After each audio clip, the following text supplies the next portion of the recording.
Continuando, o ego na doença. Uma doença pode tanto fortalecer quanto enfraquecer o ego. Esse ego é danado, né, gente? Se nos queixamos, sentimos pena de nós mesmos ou nos ressentimos da doença, ele se torna mais forte. E também ganha força quando tornamos a doença parte da nossa identidade conceitual. Sou vítima desse mal. Então agora todos sabem quem somos nós. Por outro lado, há pessoas que, embora tenham um ego exacerbado na vida normal, se tornam gentis, afáveis e muito melhores quando estão doentes. Elas podem ter insights que talvez nunca tenham experimentado antes. Podem também ter acesso ao seu conhecimento e contentamento internos e falar palavras de sabedoria. Desculpa. Depois, quando melhoram, a energia retorna e com ela o ego. A pessoa, né, que fica doente, a pessoa é super agressiva, super grossa, super arrogante. Aí quando ela fica doente, porque ela tá doente, ela fica boazinha. Aí depois que ela sara, ela volta a ser quem ela era antes, né? Quando estamos doentes, nosso nível de energia é bem baixo e a inteligência do organismo pode assumir o controle e usar essa energia remanescente para curar o corpo. Assim, não existe energia suficiente para a mente, isto é, para as emoções e os pensamentos egóicos. O ego consome uma quantidade considerável de energia que resta... Perdão, vou ler de novo. O ego consome uma quantidade considerável de energia. Em alguns casos, no entanto, ele retém a pouca energia que resta e a utiliza para seus próprios propósitos. É desnecessário dizer que as pessoas que sentem um fortalecimento do ego quando estão doentes demoram muito mais para se recuperar. Algumas delas nunca restabelecem-se. Por esse motivo, a doença se torna crônica e uma parte permanente da sua falsa percepção do eu. Aquelas pessoas que ficam doentes e nunca cura, né? Porque a pessoa, ela se alimenta da própria doença. O ego, ele se alimenta da própria doença e ele gasta tanta energia que não sobra energia para a pessoa se curar. Ele gasta tanta energia reclamando, se revoltando, amaldiçoando a sua doença, a sua própria experiência com a doença, que ele fica sem energia para para se curar da doença. O ego coletivo. Isso aqui é interessante, porque a gente faz aquela história de transe coletivo, praticamente isso, né? Vamos lá, o ego coletivo. Até que ponto é difícil viver consigo mesmo? Uma das maneiras pelas quais o ego tenta escapar da insatisfação que tem em relação a si próprio é ampliando e fortalecendo a sua percepção do eu. Ele faz isso identificando-se com um grupo, que pode ser um país, um partido político, uma empresa, uma instituição, uma seita, um clube, uma turma, um time de futebol. Tem uma necessidade universal que é a do pertencimento. Então, todos nós somos biologicamente programados para vínculo e ninguém consegue ficar sozinho por muito tempo, né? Por mais isolado que o sujeito fique, em algum momento ele vai ter que pertencer a algum grupo, ainda que seja pela internet, né? Eu tenho um cara aqui no TikTok muito famoso, o Felca. Ele estava falando que ele não é antissocial, que ele é fechado, só que ele acaba se relacionando com as pessoas através da internet. Então não tem como a gente viver isolado o tempo todo, né? Aquela história, eu não sei quem que falou essa frase, o homem não é uma ilha. E nós temos essa necessidade que é universal, que qualquer pessoa em qualquer parte do mundo tem, que é a necessidade de pertencimento. Então, o ego, ele sempre vai buscar se fortalecer e pertencer a grupos que reafirmam ao que ele vê, ao que ele pensa, ao que ele sente. Então, se eu, no alto do meu ego, sou uma pessoa arrogante, eu vou me conectar com pessoas que alimentem essa minha arrogância, né? Isso acontece muito com o pessoal de igreja, de crenças religiosas, seitas, né? partidos políticos, até a própria mentalidade de determinados países, a cultura de um país, né? O Brasil é um país absolutamente egóico. Os Estados Unidos também. Os países comunistas, aí que nem se fala, né? Aí que é mesmo. Nosso Deus amado. Vamos lá. Time de futebol, né? Como diz aqui no livro. Em alguns casos, o ego pessoal parece se dissolver completamente quando alguém dedica a vida a trabalhar com abnegação pelo bem maior de uma coletividade sem exigir recompensa, reconhecimento e nem enaltecimento, que alívio ser libertado da carga incômoda do eu pessoal. Os membros do grupo sentem-se felizes e satisfeitos, não importa quanto precisem trabalhar, quantos sacrifícios tenham que fazer. Eles parecem ter superado o ego. A questão é, será que se libertaram de verdade ou o ego apenas se mudou do plano pessoal para o coletivo? Um ego coletivo manifesta as mesmas características do ego pessoal, como a necessidade de enfrentamentos e inimigos, de ter ou fazer mais, de estar certo e mostrar que os outros estão errados. Por isso que muita gente briga quando está em grupo, né? Quando está sozinho é gatinho manhoso.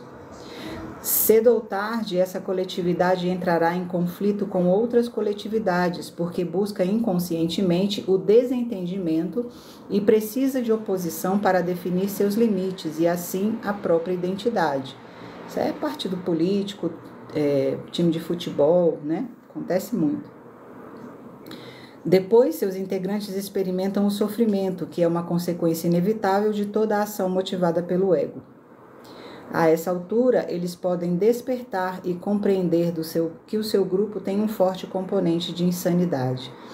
É só na dor, né? Só no sofrimento que a maioria das pessoas se tocam de que alguma coisa está errada. Pode ser doloroso acordar de repente e perceber que a coletividade com a qual nos identificamos e para a qual trabalhamos é, na verdade, insana. Nesse momento, há pessoas que se tornam cínicas ou amargas e daí por diante passam a negar todos os valores, tudo o que vale a pena. Isso significa que elas adotam rapidamente outro sistema de crenças quando o anterior é reconhecido como ilusório e, portanto, entra em colapso. Elas não encaram a morte do seu ego, em vez disso, fogem e reencarnam em outro ego. Um ego coletivo costuma ser mais inconsciente do que os indivíduos que o constituem. Por exemplo, as multidões, que são entidades egóicas coletivas temporárias, são capazes de cometer atrocidades que a pessoa sozinha não seria capaz de praticar.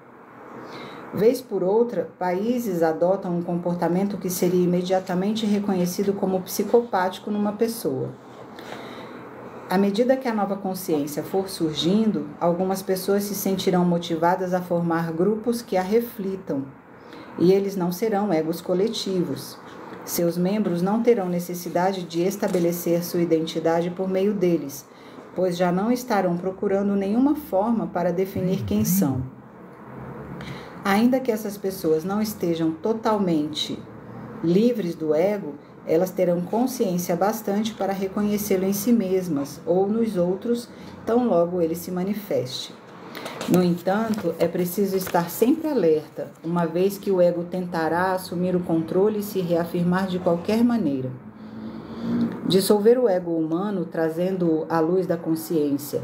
Esse será um dos principais propósitos desses grupos formados por pessoas esclarecidas, sejam eles empresas, instituições de caridade, escolas ou comunidades. Essas coletividades vão cumprir uma função importante no surgimento da nossa consciência, da nova consciência. Vou ler de novo. Essas coletividades vão cumprir uma função importante no surgimento da nova consciência. Enquanto os grupos egóicos pressionam no sentido da inconsciência e do sofrimento, as agremiações esclarecidas podem ser um vórtice para a consciência que irá acelerar a mudança planetária. Aí eu te pergunto, a que grupo você quer pertencer? Ao grupo que insiste e pressiona no sentido da inconsciência, do sofrimento, da separação e da exclusão, ou você quer se agregar a grupos que podem ser um vórtice para a consciência que irá acelerar a mudança planetária.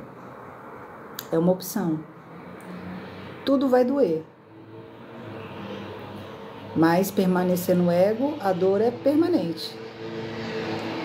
Já mudar de perspectiva, sair do ego e construir e expandir consciência é aquela dor inicial da mudança, mas depois é libertador.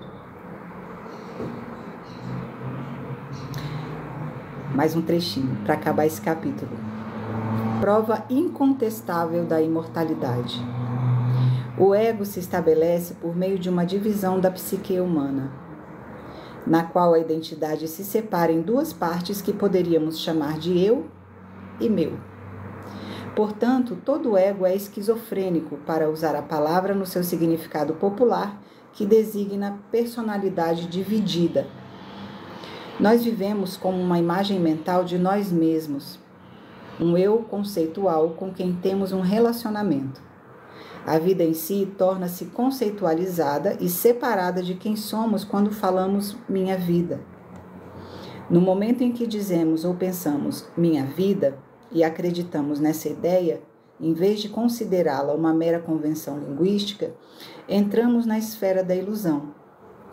Se existe algo como minha vida, concluímos que eu e vida são duas coisas separadas. Assim, podemos também perder a vida, nosso valioso bem imaginário. A morte torna-se uma realidade aparente e uma ameaça. As palavras e os conceitos dividem a vida em segmentos isolados que não têm realidade própria. Poderíamos até mesmo dizer que o conceito minha vida é uma ilusão original da separação, é a origem do ego.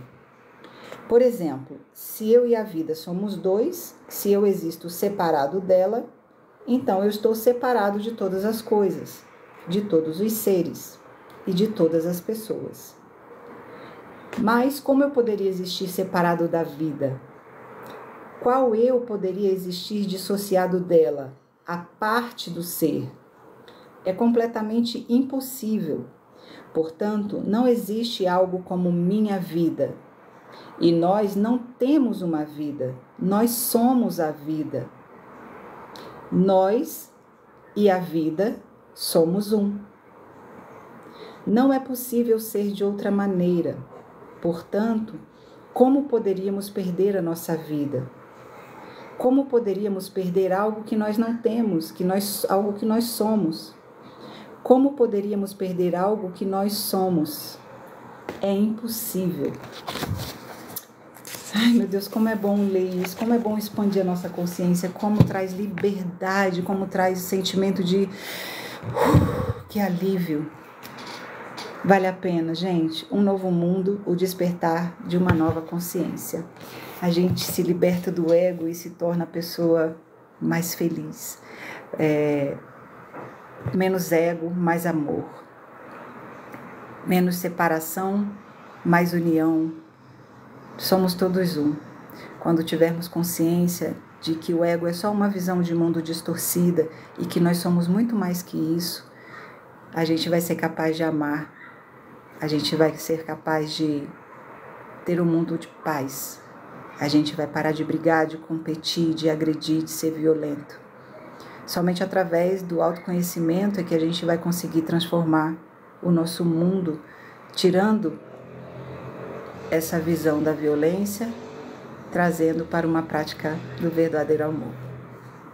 Um beijo. Até o próximo vídeo.